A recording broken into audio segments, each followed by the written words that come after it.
Rumput laut atau seaweed sangat populer dalam dunia perdagangan, yang dalam ilmu pengetahuan dikenal sebagai algae atau masyarakat luas menyebutnya ganggang. Rumput laut merupakan sumber utama penghasil agar-agar, alginat, dan karaginan.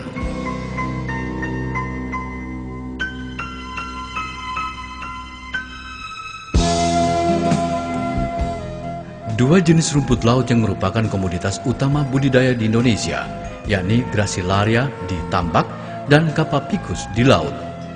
Rumput laut jenis Capapicus alvarezi atau lebih dikenal dengan nama Eucheuma cottoni adalah salah satu jenis rumput laut yang paling banyak dibudidayakan di Indonesia.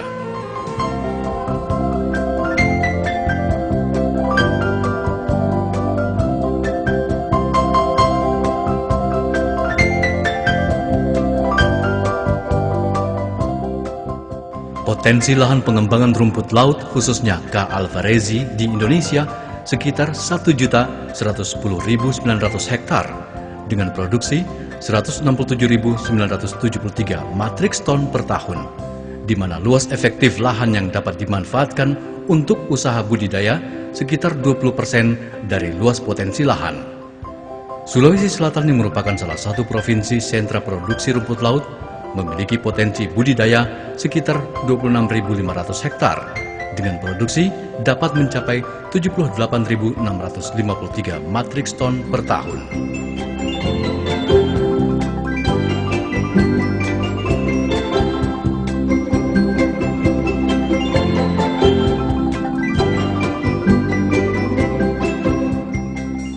Lebih dari setengah produksi rumput laut penghasil karagenan dilakukan oleh negara Filipina. Indonesia menempati urutan kedua, kemudian diikuti oleh Chili dan Kanada.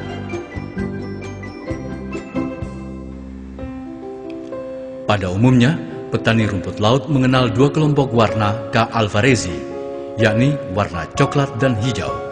Dengan perbedaan warna tersebut, maka umumnya dikenal sebagai varietas coklat dan varietas hijau.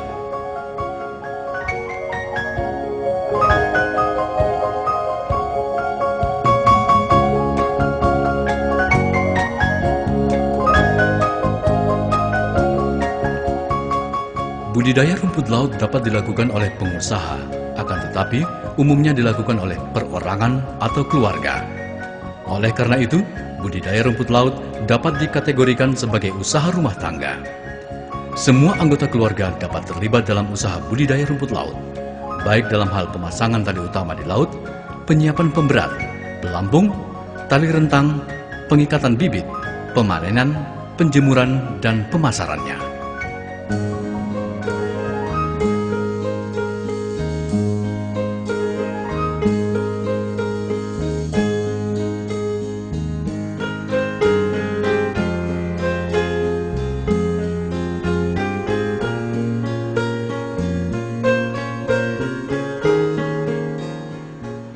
Walaupun status budidaya rumput laut umumnya secara perorangan atau keluarga, tetapi di daerah-daerah sentra produksi telah dikembangkan sistem kelompok tani.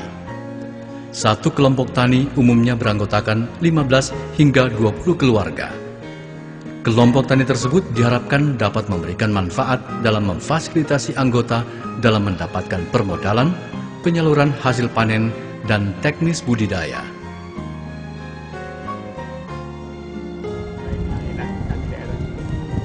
Budidaya rumput laut yang pertama kali masuk di Kabupaten Bantaeng itu tahun 1997 sampai pada saat ini. Namun nanti efektif itu bagus perkembangan rumput laut di sini nanti 2001 sampai sekarang ini. Jadi itu yang seperti itu yang berkembang di Bantaeng ini.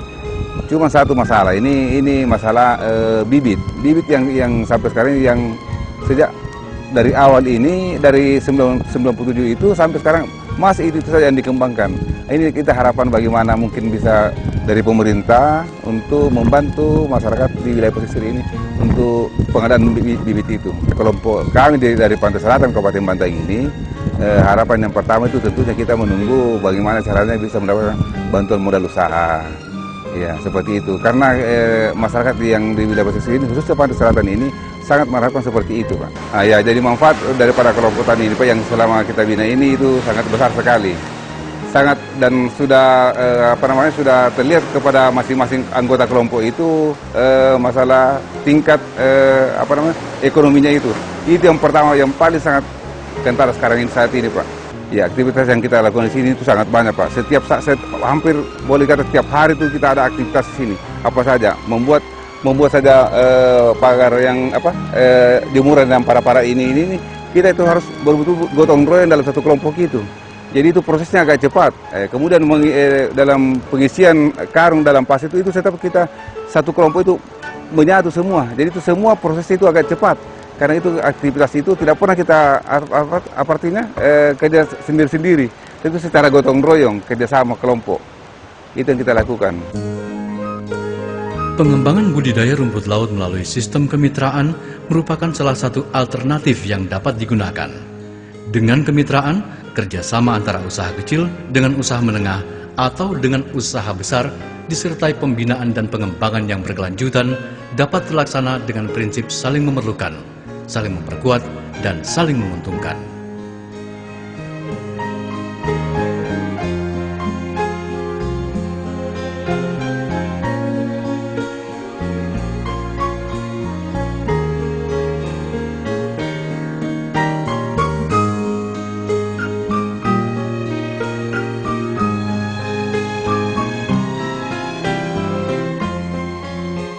Sistem budidaya rumput laut meliputi sistem dasar, lepas dasar, dan apung.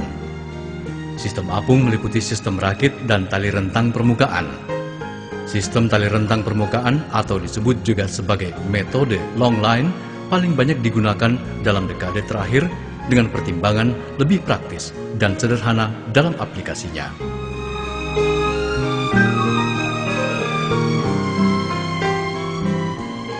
Sesuai dengan namanya, metode long line, yaitu menggunakan tali yang dibentangkan dengan panjang berkisar antara 50 hingga 100 meter, di mana setiap 25 meter diberi pelampung utama yang terbuat dari drum plastik atau styrofoam.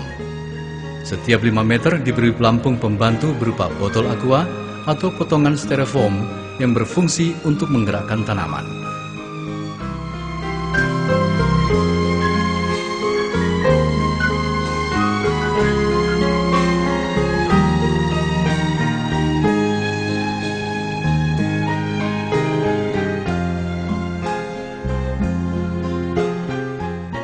Pemilihan lokasi budidaya merupakan langkah awal yang penting dilakukan dengan mempertimbangkan beberapa faktor, antara lain lokasi terlindung dari angin dan gelombang kuat, kecepatan arus berkisar antara 20 hingga 40 cm per detik, substrat pasir dan pecahan karang, salinitas berkisar 28 hingga 34 ppt. Zonasi budidaya harus diterapkan untuk menetapkan sistem budidaya yang sesuai. Misalnya dengan kedalaman. Lokasi pantai yang berkarang dengan kedalaman saat surut 30 hingga 60 cm dapat diterapkan metode lepas dasar. Untuk daerah lain dengan kedalaman 60 hingga 100 cm dapat digunakan metode rakit biasa, sedangkan pada metode kedalaman lebih dari 100 cm saat surut terendah digunakan metode rakit tali gantung dan metode long line.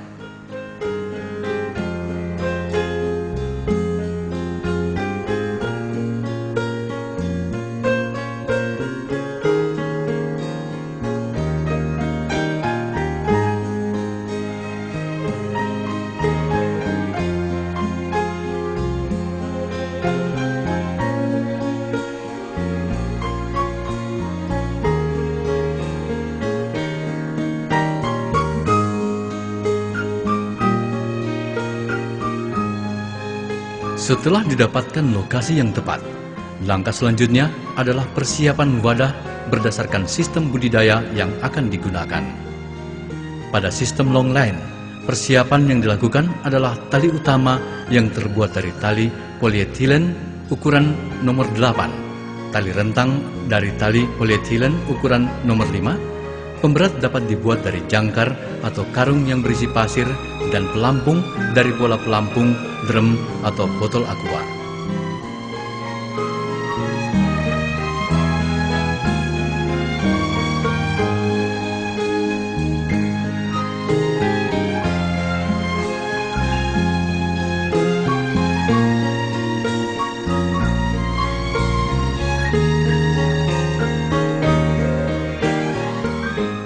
Pemilihan benih yang baik merupakan salah satu penentu keberhasilan budidaya rumput laut.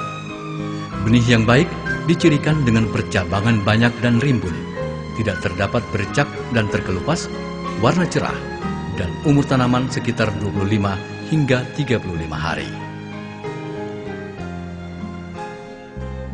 Sumber benih rumput laut untuk budidaya pada awalnya berasal dari alam. Tetapi dengan perkembangan budidaya rumput laut yang semakin pesat, ketersediaan benih alam tidak akan mencukupi, sehingga bibit yang digunakan sekarang ini adalah umumnya berasal dari budidaya. Kultur jaringan merupakan salah satu alternatif dalam penyediaan benih rumput laut untuk keperluan budidaya di masa datang.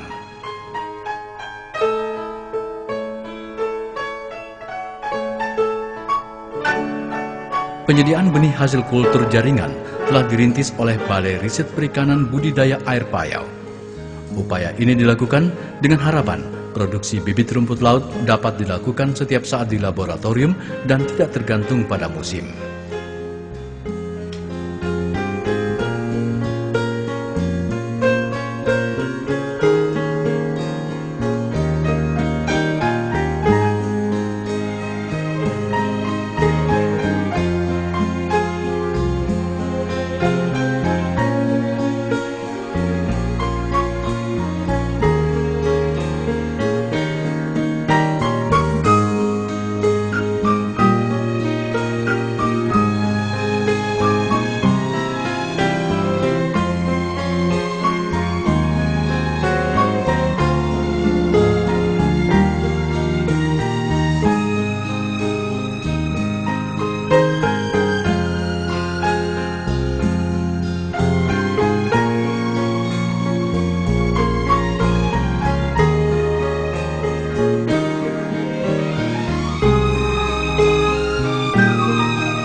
Untuk menghasilkan pertumbuhan rumput laut yang optimal, maka penentuan berat awal dan jarak tanam harus dipertimbangkan.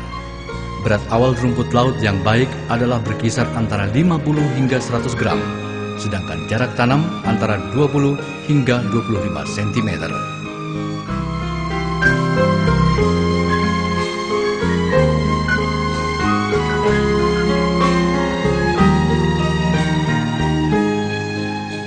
Keberhasilan suatu usaha budidaya rumput laut sangat tergantung dari penanganan selama masa pemeliharaan. Kegiatan pengontrolan merupakan kegiatan rutin yang dilakukan setiap hari untuk membersihkan tanaman dari tanaman pengganggu dan penyisipan pada tanaman yang lepas.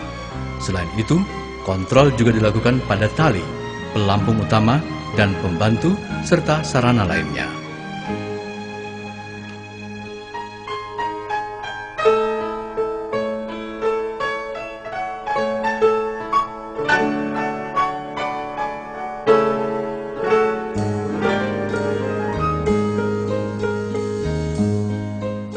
Salah satu faktor yang sering menjadi penyebab kegagalan budidaya rumput laut selain musim tanam adalah hama dan penyakit. Hama yang sering menyerang rumput laut adalah ikan baronang, penyu, larva bulu babi, teripang, dan tanaman pengganggu lainnya.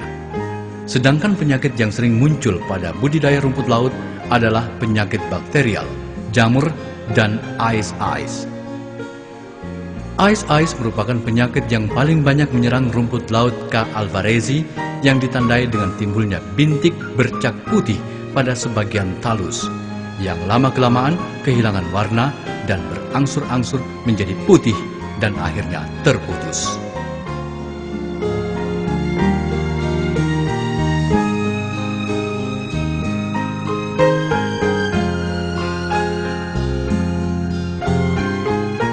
Dua hal penting yang perlu diperhatikan pada saat panen rumput laut, yakni umur tanaman dan cuaca. Umur rumput laut akan sangat menentukan kualitas rumput laut yang dihasilkan. Oleh karena itu, panen sebaiknya dilakukan setelah mencapai umur 45 hari. Jika pemanenan dan penjemuran dilakukan pada cuaca yang cerah, maka kualitas rumput laut tersebut juga dapat terjamin.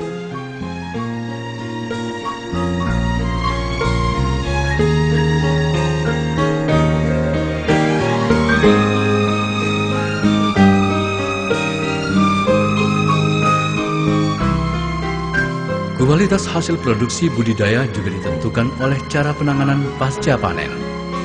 Perlakuan penjemuran selalu mengikuti permintaan pasar.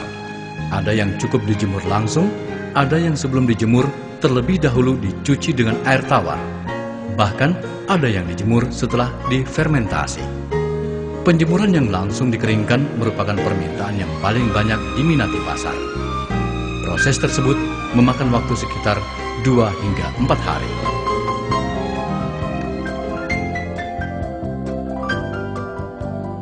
Akhirnya, usaha budidaya rumput laut memberikan harapan yang menarik selama harga rumput laut masih mendukung. Analisis usaha budidaya rumput laut metode longline dengan luasan area budidaya 100 meter persegi menunjukkan bahwa petani dapat memperoleh keuntungan sebesar 2,5 juta hingga 8 juta rupiah per siklus atau 45 hari dengan harga Rp5.500 per kilogram rumput laut kering. Sedangkan rumput laut kering diperoleh dari 12,5% rumput laut basah. Sehingga per siklusnya mereka paling tidak bisa menghasilkan sekitar 4 ton rumput laut basah.